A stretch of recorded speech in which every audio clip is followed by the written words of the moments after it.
ถ้าฟังข่าวดีนำมันทางบาบุญสารวัตรก่อนเนาะว่าสิมีหยังนะดีใจนะดีใจเอาพวกซ้ำเคยอยู่บ้านสองของน้องหัวมื้อนี้ทางบาบุญสารวัตรเพิ่นว่าโอ้ยคือซึ้งแท้ไหนมีข่าวดีบ่มื้อนี้บอกสู่ฟังดีกว่าดิเนาะ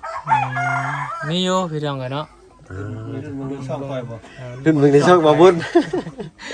เด้อเนาะโอ้บ่ว่ามาทางใดพี่น้อยเนาะดีอกดีใจน้องๆเพิ่นหลายๆเรื่องพี่น้องเลยเนาะไปเป็นยังแหน่เดี๋ยวติดตามเบิ่งน้ำช่องกันได้พี่น้องพูดเนินมากผมเพิ่งแรกพูโอ้โตโอ้โตสายอันนั้น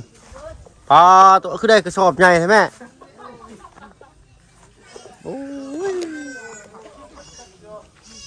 โอ้ตัวอันมาสีซอยเอาวางลงก่อนสีซอยพ่อแล้วลูกพ่อแล้วขอบใจนะโธ่เราบ่อยซอยพี่หน่อยเนาะแจ็คสิได้ซอยแล้วหรือเราสิซอยยกเฮาพี่หน่อยเนาะคันเฮาแบกเข้าไปนี่โธ่เอายังเอาผ่าปูบ่คือเราบ่นักเลยนี่เนาะเบิ่งเพิ่นสิเอาลงได้พี่น้องปลาโธ่เดี๋ยวเพิ่มโมโหขึ้นไปเด้อเบิ่งคอยโยเบิ่งขึ้นนี่จับไปก่อนเด้อเบิ่งพี่น้องเบิ่งเป็นเฮ็ดอะไรฮะปลาเลยแม่เบิ่งปึ๊บมีอยู่ประมาณ30-40 โลเอามาได้ใช้แม่นี่ไกลบ่ไกลอยู่เลยเว้ยนางข้ามห้วยข้ามห้วยนี่เด้อได้นี่เฮ็ดเอาเองนี่พี่น้องเนาะปึ๊บจังซี่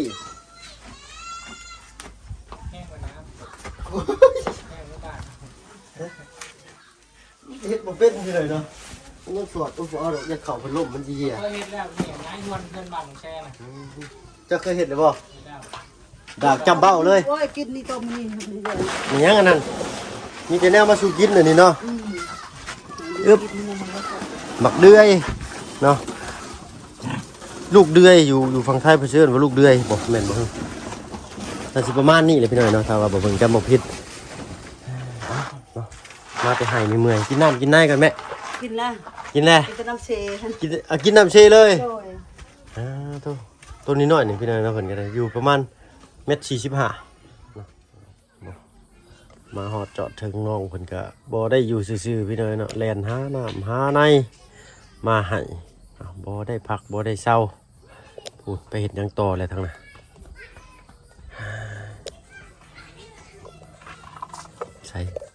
ไปใช้น้องบัดเสียดกินอีกแล้วโอ้ยเนาะจังแม่นว่าพากันเจริญอาหารมาบ้านหนองหัวพี่น้องเอ้ยเนาะฝ่าฝนก็สิตกลงมาแหละเนาะใช้ดอกเบิ่งเป็ดเบิ่งไก่น้องเพิ่นกันเนาะเกลือไก่หรือบ่ดอกเกลือแต่เช้าบ่ได้ปล่อยจักเทื่อบ่นี่อ๋อยันไก่ติดภาคเลยยังบ่ทันปล่อย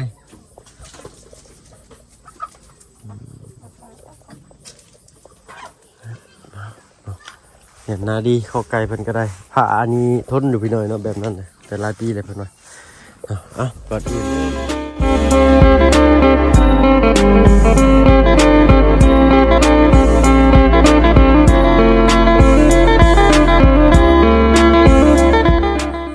เนาะกับทักทายสบายดีผู้ใหญ่ใจดีหลัก FC เบิร์ดทุกท่าน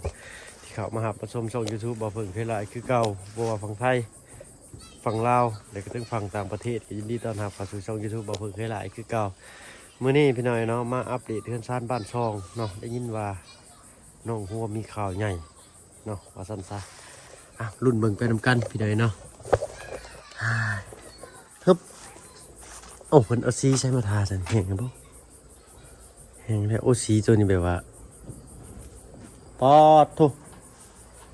แบบว่าเช็ดได้ตัวนี้เนาะจะเพิ่นเอามาแต่ใส่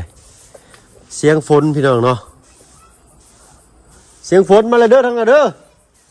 ฝนมาแล้วน้องโอ๊กข่าวคลองนี่รถกายเพิ่นปิดไว้ก่อนพี่น้องเนาะโอ้เสียงน้องโอ๊กมาเลยพี่น้องเนาะปาดทุเสียงดังก็ตาดมาเลยฝนก็ได้ใส่ไปหาเบิ่งกันทางน้องหัวประเทศยังก่อนพี่หน่อยเนาะ มีผ้าบ่น้องได้ผ้าบัตรนี่ได้บ่น้องผ้านี่น้องคุณมาล่ะ เอาเบิ่งสิไปเบิ่งนอกเพิ่นก่อนใช้เสียงหยังชวดอยู่โอ้น้องพัดเข่าบ่เหี่ยเพิ่นบ่น้องนะ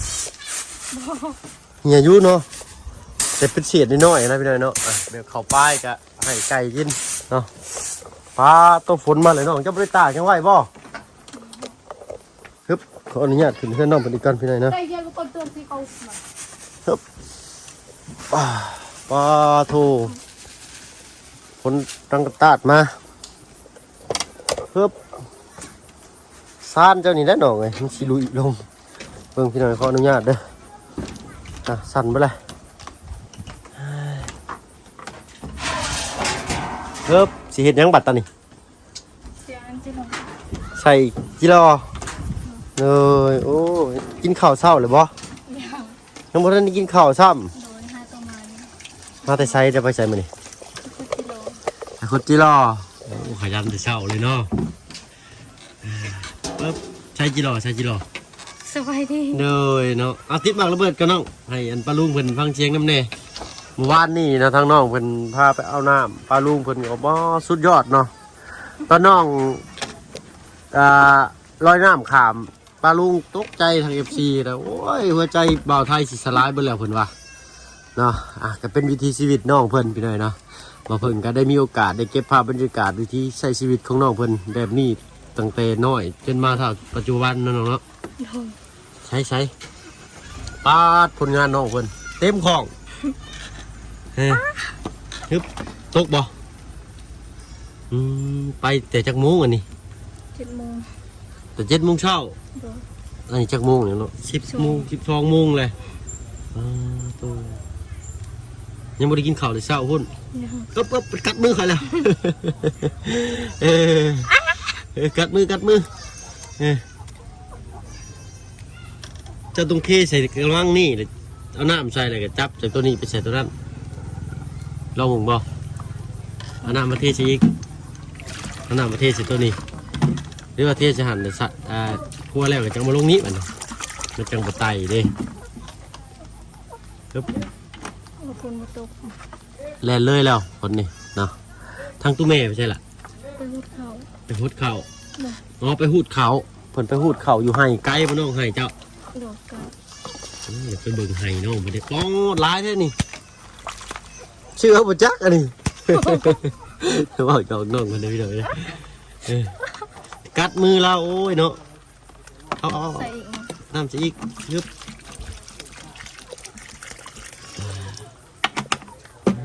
ลายเลยพี่หน่อยเนาะไปขุดผู้เดียวเลยปาดตัวลายนี่แต่เมย์ใหญ่ๆพี่หน่อยเนาะ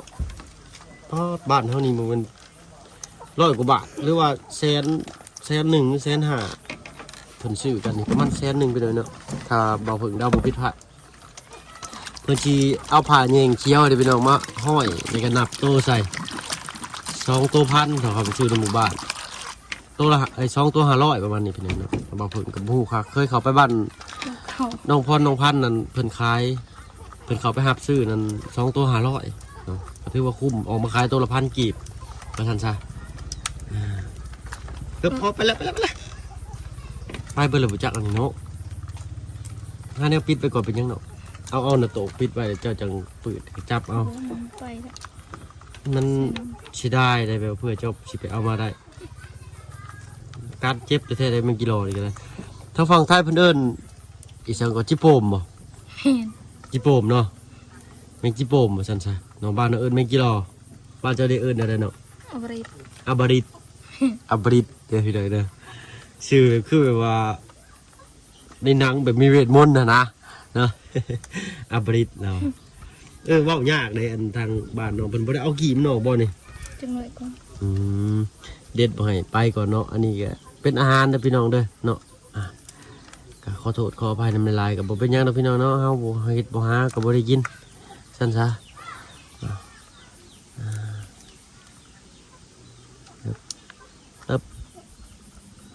คล่องแคล่วขนาดเลยมันกัดเจ็บบ่เนาะเจ็บเนาะ ก็ข่อยก็เคยถือกัดอยู่พี่น้อยเนาะอาจจะว่าให้บ่เพิ่งลองให้มันกัดได้บ่ได้เลยนะเพราะบ่เพิ่งเคยแล้วเนาะก็เลยอยากถามความรู้สึกน้องเพิ่นว่าซั่นซะมันโดนกัดจะนับบ่ได้แล้วบ่จักไปขุดมื้อเนี่ยเลิกบ่เลิก เป็นดินทรายเนาะเป็นดินทรายนี่สิขุด น้ำเส สิขุดง่ายแน่น้อยนึงว่าซั่นซะถ้าว่าเป็นดินแข็งๆคือบ้านน่ะ เลิกแห้งกับปะ ตัวใดมันเลิกแห้งกับปะเนาะ แต่ว่าดินทรายนี่มันสิขุดง่ายก็จริงพี่น้องแต่ว่ามันเลิกกว่าซั่นซะเนาะคุ้ยหนึงมีจักโตเนาะ บางทีก็ซองบางทีก็น้ำเตย บางทีก็2ทีก็1สมมุติน้ำขึ้นในเซ่ใหม่ๆนี่มันสิไปรวมกันได้พี่น้องกิโลนี่มันสิไปอยู่หลุมเดียวกันแบบว่าบ่อนที่มีนะอยู่เขาไปขุดถึกนั่นป้าโตขุดคุมเดียวหั่นไล่เอาตามหูบ่ให้เว้าพี่น้อยเนาะบ่เบิ่งเคยอยู่เซ่แบบนี้แหละพี่น้อยเนาะเมื่อก่อนอยู่บ้านละพันน่ะน้าสาวเพิ่นพาขุดแต่ตอนนี้เพิ่นก็อยู่กรุงเทพพี่น้อยเนาะเพิ่นมีครอบมีครัวอยู่ฝั่งไทยเพิ่นก็บ่ได้มาทางตัวแม่เพิ่นไปแต่เช้าเพิ่นบ่เนาะไปถือข้าวถือน้ำไปกินอยู่ติ โดย จักโมงเพิ่นมาบัดนี้ ได้เต็มกระสอบน้อยหันตัว พอดีเอามาได้เนาะเอาไผสิไปเอาหับเอาเพิ่นบัดนี้ขามเซนะ โบมาได้คำเซคำหวย ขามห้วยแต่ทางน้องไปนี่ขุดฝั่งนี้หรือขุดฝั่งน้ำเซเนาะ พูดฟังนี้แต่ว่าพูดไกลจะหอดบานดงน้อย ไปจังหวัดบ้านดงน้อยบ้านดงน้อยบ้านดงน้อยบ้านที่ไอ้บุญเฮงยังไงเนาะไอ้บุญเฮงกับ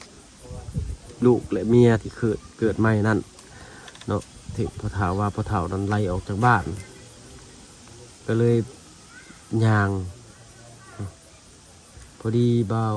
ไล่ไปพ่อเนาะก็เลยนำโตไปพักเศร้าอยู่เพื่อนพักทางสามกกสามเคยก็ได้มีโอกาสเมื่อส่งอยู่ท่าแขกเนาะทางอ้ายเพิ่นก็มีผู้หลักผู้ใหญ่สดซอยเพิ่นเนาะเรื่องปัจจิตปัจจัยอ้ายเพิ่นก็ดำรงชีวิตไปในทางที่แบบว่าพัฒนาฮะอะไรเนาะ ตายมันวะ ตายไปเลย ว้ายเนาะตายดิ่งน้ำเบิดมาสั่นเอ้าบ่เป็นหยังเนาะเป็นอาหารคือเก่าขอโทษขออภัยเด้อพี่น้องเลยเนาะ ป้าก็มาตายไว้เลย 4 โมงเพ่งเลยพี่น้องเนาะจิรอนถ้าฝนสิตกเป็นฤดูน้ำสิมาเพิ่นสิย้ายที่เลยพี่น้องเนาะเพิ่นสิขึ้นมาเลยเอาเป็นวัฏจักรของมนุษย์ก็ว่าได้พี่น้องเนาะก็ต้องหาการอยู่การกินถ้าบ่หากินนี่จังเขาสิกินหยังเนาะเคยไปหาปลาแบบได้ตัวใหญ่ๆบ่ ตอนนี้ มีแต่ไปสอนสวิงเนาะ เหม็นยำอยู่เพราะว่าน้ำยังบ่ทันได้ลงลายน้ำยังขุ่นอยู่ น้ำยังคุณน้ำอันนั้นบ่ได้เป็นน้ำบ่สะอาดพี่น้องเพราะเป็นน้ำไหลตลอดมันเป็นน้ำแบบว่าเป็นดินแดงนะพี่น้องเนาะมันก็เลยเป็นสีนั่นทางนอกมันก็เอามาใส่สร้างล่างช่วยนอกก็บ่ได้ใส่มาใส่แต่งอยู่แต่งกินดอกพี่น้องเนาะใส่ล่างข้าวคลองล่างถ้วยล่างบวงมันก็เป็นน้ำที่สะอาดนั่นแหละแต่ว่ามันเป็นสีอย่างสั้นสิเนาะคือรู้สึกว่าสิมีคนมีข่าวดีได้มื้อนี้ได้เนาะโมเมนต์ทางง่ายเด้อเนาะจะเป็นทางคนอื่นเพราะซั่นซะในนี่แหละในสามกกสามเคยนี่แหละเนาะดีใจป่ะ ดีใจ สิเป็นอย่างนี้เนาะน้องๆคิดว่าสิเป็นอย่างเนาะ ยังบ่ ยังบ่ฮู้เนาะเป็นข่าวใหญ่แน่นอนเลยเนาะคือแต่ว่า ฮะ มีแต่ให้ข่าวว่าบุญว่าสิไปหาพ่อคิดว่าเขาดีแล้วนั้น คิดว่าสิไปหาพ่ออ๋อนี่คือข่าวดีใหญ่เลยเนาะน้องเนาะน้องเพิ่นคิดว่าเป็นข่าวดีข่าวใหญ่ที่น้องเพิ่นคิดได้ในตอนนี้พี่น้อยเนาะคือว่าน้องเพิ่นคิดว่าทางบาบุญสิพาไปหาพ่ออันนี้คือข่าวใหญ่ที่สุดของน้องเพิ่นพี่น้อยเนาะเอ้ารุ่นกันอีกพี่น้อยว่าสิเป็นอย่างนั้นเนาะ น้องเพิ่นคิดแต่ว่าเห็นแต่หน้าพ่อ จักปีเลยน้องบ่ได้ 3 ปีแล้ว 3 ปีแล้วสิจำหน้าเพิ่นได้อยู่บ่ จำได้ เพิ่นเข้าไปอยู่หั่นนี่เพิ่นอ้วนพีดีมันได้อยู่หั่น ดูถึงสิอ้วนเฮาก็จำได้ เนาะพ่อเฮาเนาะพี่น้องเนาะและเนาะเบิ่งกาลเวลาเนาะว่าจังใดว่าทางแม่เพิ่นไปนำได้บ่เนาะถ้าว่าให้ทางน้องเพิ่นไปกับซุมเฮา3คนนี่ก็สิบ่จบบ่งามหั่นนะเนาะ FC หลายท่านก็คือสิเข้าใจอยู่พี่น้อยเนาะว่าไปเนาะเพิ่นก็ไปหาพ่อพักเซาอยู่เฮือนอยู่ซ่านสินะพี่น้อยเนาะหักสิมีดอกพี่น้อยเนาะสิมีดอกมีรถแล้วบ่ว่ามี 100% เนาะต้องมีคอมเมนต์ในทางที่แบบว่าแง่ลบของเฮาเนาะคณะเฮามาถ่ายสิยังมีแง่ลบเลยพี่น้อยเนาะเฮาก็เฮ็ดตามจุดประสงค์ของผู้ใหญ่เพิ่นเนาะถ้าว่าบ่พึงว่าผิดพลาดประการใดก็กราบขอโทษขออภัยนำเวลาพี่น้อยเนาะเอาก็รอลุ้นเบิ่งไปนำกันอีกว่าสิเป็นหยังข่าวดีเนาะเรื่องพาน้องว่าเพิ่นกลับไปเยี่ยมยามพ่อก็ขอโอลมกับทีมงานอีกก่อนพี่น้อยเนาะว่าสมมาประกวนบ่ถ้าว่าไปเองนี่ก็ใช้เงินหลายแล้วน้องเนาะจ้างรถลงไปแต่เซโปนไปสวรรค์นี่มัน200,000บ่ เส้นหนึ่ง 100,000 ดูกับเส้นหนึ่ง ไป100,000กับ100,000 300 กว่าบาทพี่น้อยเนาะแพงอยู่เลยชิ้นทางก็200 กว่าโลแต่เป็นเงินบ้านเฮาก็สำเร็จเวียก2 มื้อพี่น้อยเนาะสำเร็จเวียก2 มื้อเฮาเดินทางไปกลับมื้อละ150,000อยู่ทางบ้านเฮานี่ถือว่าจ้างแพงอยู่แล้วพี่น้อยเนาะเฮ็ดเวียกก็เกี่ยวข้าวก็เช่นกันพี่น้อยเนาะทางบ้านอื่นยัง120,000 130,000ทางบ้านนี่แหละทางบ้านชวน เส้นหนึ่งมือหนึ่งเส้นหนึ่ง อยู่พี่บ่น้อง มือละแสนก็จะ เฮ็ดเวียกหยังก็ตามบ่ แม่ เฮ็ดเวียกหยังอยู่ทางนี้มื้อละ100,000 จ้ะ ทางบ้านนายนี่ต่ำๆจะมี130,000 150,000ทางนั้น มียังใครในมือละแสนแต่ก่อนมัน150เอาแม่นพี่เลยเนาะเวียกผู้ชายกับเวียกผู้หญิงกันราคาสำคัญบ่เนาะ แม่ เพิ่นบ่ได้เบิ่งในทีงานบ่ดุขยันคือเจ้านี่ให้200,000แล้วแหละนี่เป็นนายนี่เนาะ แต่บ่เพิ่นก็บ่มีเงินดอก เด็ พี่ ก น้อย น้ เนาะ อยหรือผู้ใหญ่เขาไปให้ก็ราคาเดียวกัน อืม มือละแสน มื้อละ100,000สำคัญเลยเนาะเอาทางนี้100,000ก็ถือว่าหลายแล้วเนาะเนาะเพราะว่าทางนี้ทางพี่เพิ่นสิส่วนมากสิใช้ของนำเข้าจากเวียดเนาะราคาก็สิดรอปลงแต่ทางบ้านเฮานั่นส่วนมากเพิ่นมักเอาของฝั่งไทยมาพี่น้อยเนาะลองสังเกตเบิ่งไหมพี่น้อยเนาะทุกคลิปเลยแหละทางซิโนทางอย่างนี้อาหารเวียดสิมีแต่อาหารซ่อมแปลงเนาะแล้วก็อาหารเฮ็ดเล็บประมาณนี้แล้วก็อาหารตัดผมส่วนน้อยพี่น้อยเนาะส่วนมากสิเป็นจีนกันหน่อยเวียดกันหน่อยทางซิโนนี่ส่วนมากสิเป็นคนลาวเนาะแล้วก็สินค้าก็ส่วนมากก็สิมีแต่สินค้าไทยเนาะก็เลยไปว่าภาษีนำเข้าก็แพงแน่ก้าวขาออกแต่เฮือนนี่มีแหละมีเงิน100,000บ่กล้าไปใช้พี่น้อยเนาะคู่มือนี่พอได้แต่ใส่น้ำมันว่าซั่นซะ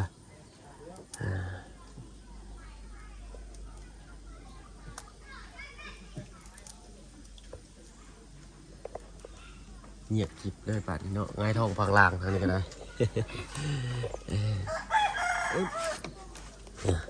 มื้อนี้ก็ดีอกดีใจน้องๆเพิ่นพี่น้อยเนาะทางมาบุญเพิ่นว่าซั่นซะเนาะมีข่าวดีมาแจ้งน้องหัวข่าวใหญ่เลยแหละเนาะใหญ่สิใหญ่สำใดก็รอรุ่นนำกันอีกเนาะง่ายๆนี่ก็ยังฮู้อ้ายก็ตื่นเต้นฮู้จักแต่ว่าข่าวใหญ่เนาะสิใหญ่สำใดดีใจพี่น้อยเนาะดีใจน้องๆเพิ่นเป็นชานบันซองยามหนาวนี่ก็ลมพัดเข้าหูนี่วีนี่เนาะยามหนาวใกล้สิมาฮอดแหละเนาะบรรยากาศยามหนาวอยู่ทางนี้นี่โอ้ยพี่น้อยเนาะหมอกในภูเขานี่งามเลยน้องเนาะทางบ้านน้องคนนี้สิเอิ้นสิถือว่าเป็นเรื่องธรรมดาพี่น้อยเนาะเพิ่นเห็นวิวทิวทัศน์หมอกภูเขานี่เนาะแม่นบ่เป็นเรื่องธรรมดาธรรมชาติแต่ว่าทางบ้านน้องเพิ่นก็เห็นประจำอยู่เลยนะคือทางเฮาเนาะมาพบมาพ้ออยู่โอ้ยตื่นเต้นเด้ถ้ามาเพิ่งก็ตื่นเต้นยังบ่หายเลยมาพี่กับปีนึงก็ได้นี่เราครบขวบปีเลยได้นี่ตั้งแต่มายังพี่เลยเนาะประมาณฮอดยามหนาวนี่แหละ เนาะเกี่ยแล้วข้าวแล้วน้ำก็ประมาณอีกเดือน2 เดือนก็ครบขวบที่เบาผึ่งมาใหม่ๆมานำทางลุงจันทร์เพิ่นเนาะมาเดินสายนี่ก็ซั่นซะเนาะเมื่อก่อนทางเบาผึ่งก็แล้วข้าวแล้วน้ำก็เฮ็ดเวียกน้ำพ่อเนาะเฮ็ดสร้างบ้านเฮ็ดก่อสร้างว่าซั่นซะเนาะพ่อเบาผึ่งเพิ่นทำเมาเฮ็ดเฮือนว่าซั่นซะพี่น้อยเนาะทางเบาผึ่งก็ไปเนาะบัดเฮาพัดลูกกับเมียพาอยู่เฮือนเนาะตอนนั้นน้องอีเตอร์ก็ยังน้อยเขาก็ต้องเที่ยวเมื่อเที่ยวกลับนะไปกลับแต่ละมือมันก็ใส่จ่ายค่าน้ำมูกน้ำมันก็ค่อนข้างหลายอยู่เนาะมาบาดนี้เลยว่าสิชวนเมียเมื่ออยู่บ้านแบบเมียแบบว่าอย่างเมื่อก็เลยเที่ยวเอานะเนาะแล้วก็ทางลุงจันทร์ก็เห็นว่าอยู่ซื่อๆก็น้องอีเตอร์ก็เริ่มใหญ่ขึ้นแล้วเริ่มแบบว่าดูแลง่ายขึ้นก็ทางลุงจันทร์ชวนมานำใส่น้ำแล้วมันตายไป มาเจอเอาง่ายเนาะเอาป้าไว้จะพักกับพื้นนี่คือสิบ่ฟื้นเลยเนาะ ตายเลยนี่นะรอรุ่นเบิ่งพี่หน่อยเนาะครบปีนี้สิมีหยังเนาะเดี๋ยวสิมาเปรียบเทียบเนาะเดี๋ยวสิมาเปรียบเทียบเบิ่งระหว่างแรกๆที่มากับมาปัจจุบันนี้เนาะความรู้สึกมันสิแตกต่างกันบ่เนาะทางบ่เพิ่นจดจำบรรยากาศช่วงก่อนๆได้เลยพี่หน่อยนะขึ้นมาแรกๆพุ่นอยู่แถวบ้านสะเลวอยู่แถวบ้านแกงจองพี่หน่อยเนาะมารอบนี้ก็คือสิมีแบบว่าความรู้สึกแบบใดเที่ยวทางบ่เพิ่นสิมาเล่าสู่ฟังพี่หน่อยเนาะจะคือบ่เขาไปเฮ็ดอยู่ในเนาะมันแดดเลยนี่ แดดบ่ธรรมดาเนาะไอแดดบ่ได้อยู่ไอ้นะ